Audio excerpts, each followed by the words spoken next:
Olá, meus queridos, tudo bem com vocês? Que bom que a gente pode estar em casa, junto com os nossos irmãos, com convidados, e a gente se reunir aí nesse grupo pequeno, né? Seja muito bem-vindo, que Deus abençoe vocês nesse tempo, que seja proveitoso, né, para todos nós, esses encontros que estamos tendo nas nossas casas, para estudarmos um pouco a Palavra de Deus e refletirmos em tudo aquilo que temos aprendido aí aos domingos em nossa igreja. Bom, no último domingo nós estamos esses 3 domingos falando sobre lições, né? Falamos no domingo anterior sobre Jessé e as lições que um pai pode nos trazer. Aí vemos algumas lições de Jessé. Hoje eu quero trabalhar com vocês a mensagem de domingo passado, que falamos a respeito do Golias.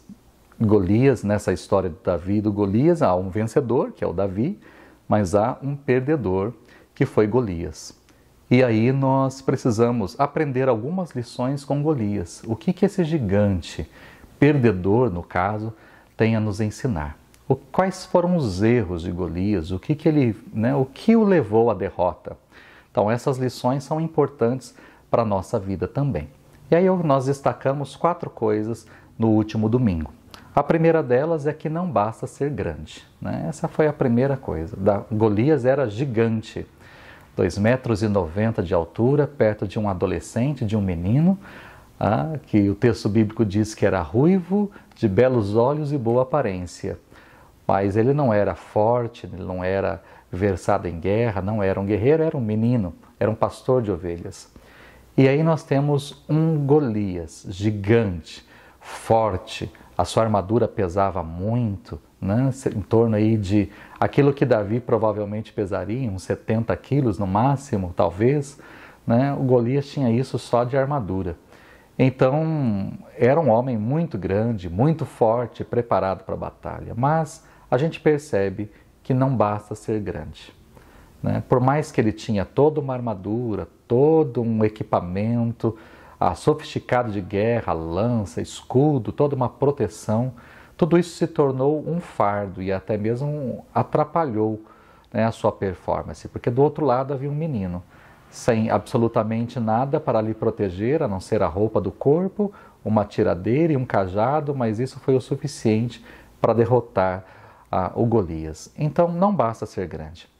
Foi-se o tempo em que grandes empresas, por exemplo, dominavam absolutamente tudo. Nós temos hoje pequenas empresas, ou startups que conseguem entrar em lugares que as grandes empresas ainda não conseguiram. Elas conseguem fazer algo que as grandes, né, corporações não conseguem. Então foi-se o tempo, né, em que o grande dominava e o mercado e tudo mais. Hoje não. Pequenos empreendedores, pequenos empresários, pequenas empresas, pequenos negócios conseguem entrar em nichos ou fazer ali um trabalho que as grandes corporações não conseguem. Então não basta ser grande. Essa foi a primeira lição que nós aprendemos. A segunda lição é cuidado com o que você fala. Porque quando olhamos para o Golias, ele falava demais, né? Durante 40 dias ele falou muito e não agiu, ele só falava, ele chegava do alto dos seus 2,90 metros e ali do outro lado do vale ele gritava, ele esbravejava, ele colocava todo mundo do outro lado com muito medo, mas ele não agia, ele só falava. E até mesmo na hora em que o Davi se manifestou para lutar contra ele, ele viu Davi, até mesmo naquele momento ele resolveu falar e falar coisas absurdas. Então cuidado com o que você fala. Isso é algo muito importante, né?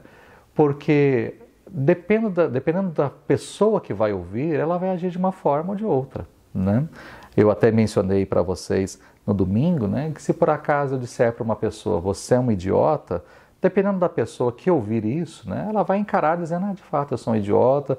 Tem pessoa que não vai entender aquilo como uma maneira agressiva, tem gente que vai se depreciar e entrar numa crise depressiva, tem gente que vai ignorar, falar, deixa ele falar isso daí, né, eu não estou nem aí a esse respeito. Agora tem gente que vai partir para a briga, né, ou seja, eu não sei a maneira que o outro vai reagir. Então tome muito cuidado com o que você fala. O Golias, se ele apenas tivesse falado, eu quero que uma pessoa venha lutar contra mim, era uma coisa. Mas a partir do momento que ele começou a denegrir, ele começou a zombar do exército, não o exército de Saul, mas do exército de Deus que ali estava, então Davi se manifestou, dizendo, não, quem é esse incircunciso filisteu para falar desse jeito com o exército de Deus? Então, Davi reagiu de forma diferente. Então, tome muito cuidado com o que você fala. Uma terceira lição é não faça pouco caso do seu adversário. O Golias não estudou o Davi. Ele estava acostumado a lutar com gente igual a ele, não em altura, mas da mesma forma. Então, se alguém chegasse com armadura, com espada, com escudo, para lutar contra Golias, que também estava todo armado, preparado para uma luta nesse sentido, para uma batalha de iguais, então ele com toda certeza, ou muito provavelmente, seria vencedor. Agora, a partir do momento que do outro lado brotou um menino que não tinha espada, não tinha escudo, não tinha capacete, não tinha armadura, do outro lado tinha um menino apenas com uma tiradeira e um cajado na mão, opa, esse menino aí, essa forma de lutar eu não conheço. Golias ele poderia ter ficado quieto e ter estudado um pouco mais, ou ter pedido um pouco mais de tempo para saber o que iria acontecer. Porque eu estou indo lutar com um escudo, com espada, e esse menino não está vindo lutar contra mim da mesma maneira. O que ele tem? Qual é a arma dele? O que ele vai fazer? Como ele vai fazer? Golias não estudou, né? Ele resolveu tirar sarro e partiu para a briga, como dizendo assim, está no papo, né? Esse menino aí não tem nem armadura, agora eu vou destruir esse menino rapidinho.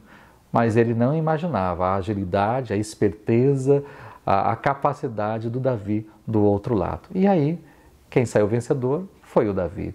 Então, não faça pouco caso do seu adversário. Estude, né, o seu inimigo. Quando eu estou falando de inimigo, adversário, é daquilo que tem se levantado contra a sua vida. Quer seja uma doença, quer seja uma pessoa, quer seja um problema, quer seja uma situação de conflito em casa, de palavras, de brigas. Estude melhor, veja quem está do outro lado, o porquê falar desse jeito, o porquê agir dessa forma, para que você não perca essa batalha. E por fim, a gente também ouviu a respeito de escolher melhor o escudeiro. Talvez você não tinha percebido na história, né? Mas quando Golias foi apresentado no texto para nós, logo no início daí do capítulo 17, no verso 7, fala a respeito da sua armadura, da sua lança, mas diz que à frente dele havia um escudeiro, um soldado que carregava o seu escudo.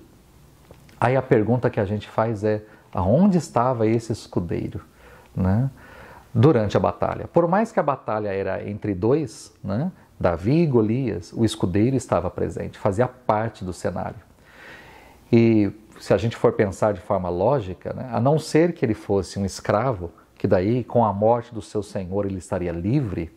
Mas se ele fosse alguém contratado ou alguém fiel ao seu senhor, no momento em que a pedra voou e atingiu Golias, esse escudeiro deveria correr e bloquear o caminho do Davi para que ele não chegasse até Golias, né?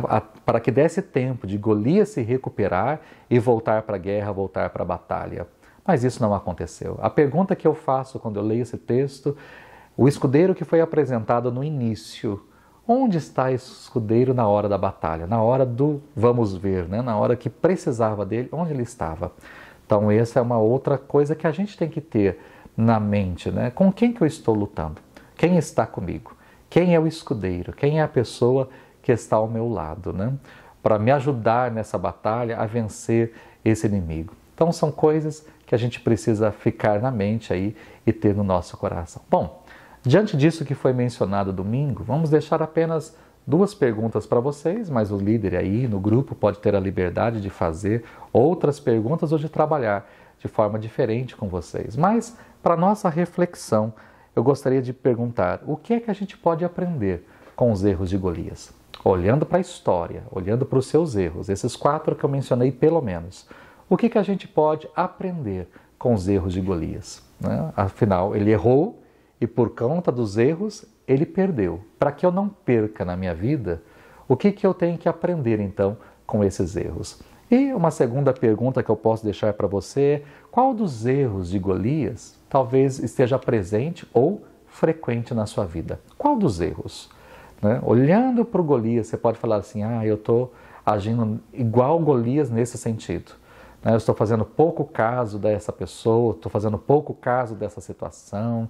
Não sei, qual dos erros do Golias que você talvez tenha visto na sua vida, você pode perceber e falar: estou fazendo igual, né? E que você tem que tomar cuidado para que você não perca. Que Deus abençoe vocês, muito bom ter tido esse tempo e que esse tempo agora de compartilhar entre vocês seja uma grande bênção para cada um. Deus os abençoe e até a semana que vem, se Deus quiser.